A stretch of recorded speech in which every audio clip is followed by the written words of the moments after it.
and this is something that's really, really important to talk about.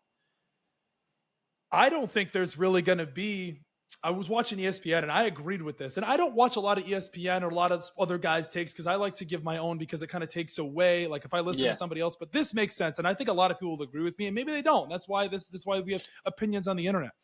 I think the days of Cinderella runs in March Madness are over. I really do.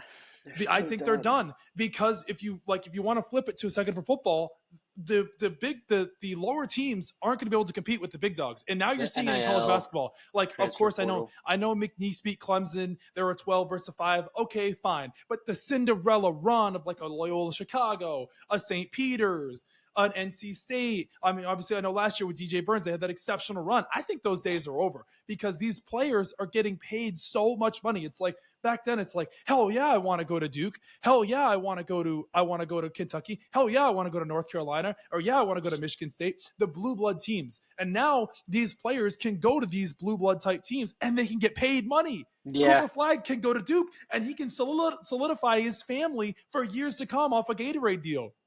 DJ Lagway was talking about his time on RG3's podcast, Out of Pocket, and he was like, I'm fine. Like my very first check, like Gatorade, like literally is taking care of my family. Why the hell would I not want to go to Duke? And I can get paid? What? We'll see if he comes back.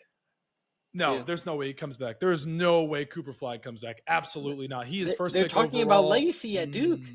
Legacy at Duke? Why?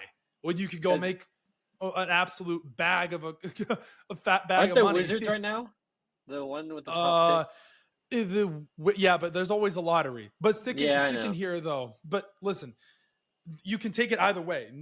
I think the Cinderella runs are over. I really do. Yeah. Because of the money. Unfortunately, that's the way it is now. This is exactly what people wanted. So you don't get to sit here and complain. We don't have any Cinderella teams in the tournament. You wanted this. This is exactly what you get. You want to pay.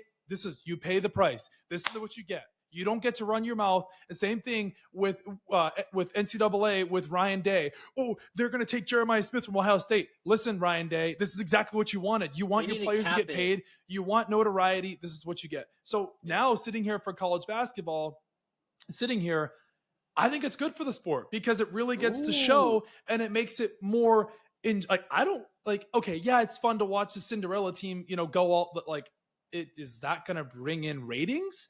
Like, do I watch Duke for Cooper Flag, or do I watch it for the ball boy on the bench, or do I watch Florida for their team, or for as experienced team, right? Or do I watch Kentucky from all those years with John Wall or Devin Booker? I don't care about NC State or McNeese or Alcorn State. I see what you're saying. It's fun to see a team go like that, but after a while it gets old. It's like, I know it makes it more fun. Story. Everyone loves an underdog story. But at this point now, those days are over. It was very cool to watch FAU living in Florida when they made it in 2022 to the Final Four. And Miami was in there as well. It was too cool to see two Florida teams.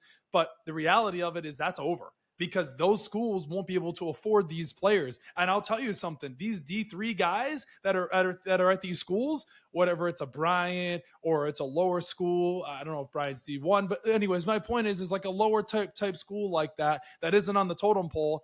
Those players aren't going to want to stay there. What they're going to do is they're going to ball their ass out and work their tail off, and then they're going to go to a bigger name program after 2 years. We're seeing it already. You're seeing it right now. Yeah. Freshmen are transferring immediately. When was the last time you ever saw a manager from a college basketball program transfer with his coach? He has aura. That guy's glasses are a little too foggy. Anyways, my point is like, that's the nature of college basketball. That's just the nature of it. It's listen, some people prefer it, some people don't. But I want to talk about this one here, though, about the tournament. Will Wade. I don't know if you remember Will Wade. He was McNeese's coach. Now he's going to be coaching NC State. North Carolina, he had the same problem. He had the scandals and the allegations against him at LSU, and he was removed from LSU. I think what really irks me the most, just like the NFL with Ben Johnson and these coaches, it's like, why are you taking interviews or why are you talking to other teams? And you're taking a job, you're telling your players, I understand you beat Clemson, but you're telling your players that, I'm going to be leaving in 2 days after we win or lose. What? Or after we lose? Or like what?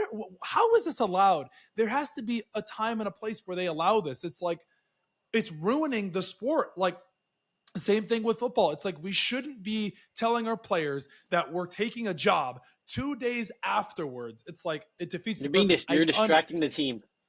Yes, 100%. Yeah. I understand you won, but it puts a message to your players like maybe he tells his players, I want to be here and we want to win. And it was great for the program to beat Clemson. And, you know, we've never been relevant like that, but hell, man, it's like a stab in the heart. It's like, I guess you could either take it two ways. You want to wait until the tournament is over or you want to do it now.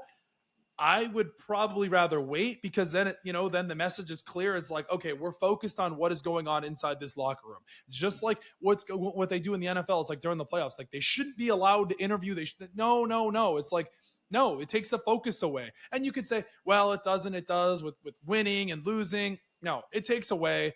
I think that they shouldn't allow that. They should wait until the tournament is over. And that's just how I feel. I don't know. I mean, most of them are going to transfer with them, though. That's the issue. Oh, so. I know, and that's the thing, and that's the sad part about it is because of money. It's a bigger program. Why wouldn't you transfer? It's like I'm working at Mitsubishi over here, and Ford down the road is going to offer me more money, and they're a much bigger they're a much bigger dealership, and the people are raking it in, and I'm able to provide for my family. Hell yeah, because some of these players aren't able to capitalize in the NBA. Some of these players are never going to the NBA. Yeah. They will never be good enough. They will never get the opportunity. Not everyone's a Cooper flag.